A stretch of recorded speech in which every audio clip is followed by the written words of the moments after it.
See on the news desk can be read at www.standardmedia.co.ke. On Matters Technology now, it has been a year since Wikileaks founder Julian Assange walked into the London's Ecuadorian embassy seeking asylum to evade extradition to Sweden. And as he fears eventual deportation to the US, Assange and the Wikileaks insist that Britain's real aim in seeking to deport him to Sweden, where prosecutors want to quiz him over his sex claims, it is sent that will send him eventually to the United States. It's been his home for a year. The Ecuadorian embassy in London was only ever meant to be a temporary shelter for the Wikileaks founder, Julian Assange.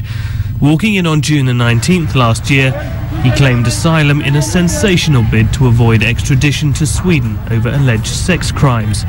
Ecuador granted his request, accepting his fears that if sent to Sweden, he might be passed on to the United States and prosecuted, publishing thousands of classified war logs from Iraq and Afghanistan and a cache of diplomatic cables back in 2010. But Britain has refused to grant him safe passage to Ecuador and is poised to arrest him should he set foot outside his West London refuge.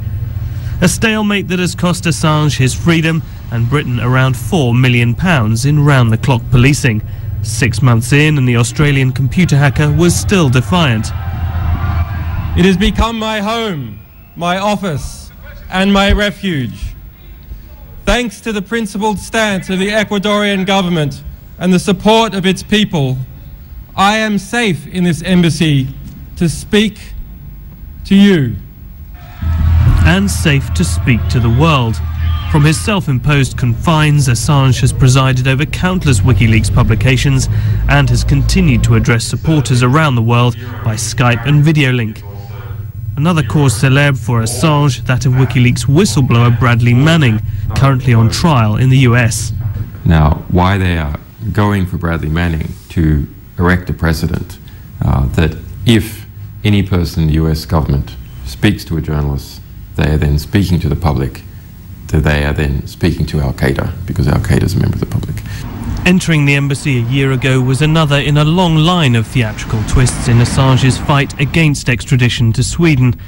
Critics say he's hiding from justice and that his fears of being passed from Swedish to US authorities are unfounded. And what of a way out of the impasse? Assange is optimistic, and as long as he's free to work, feels free. If you ask how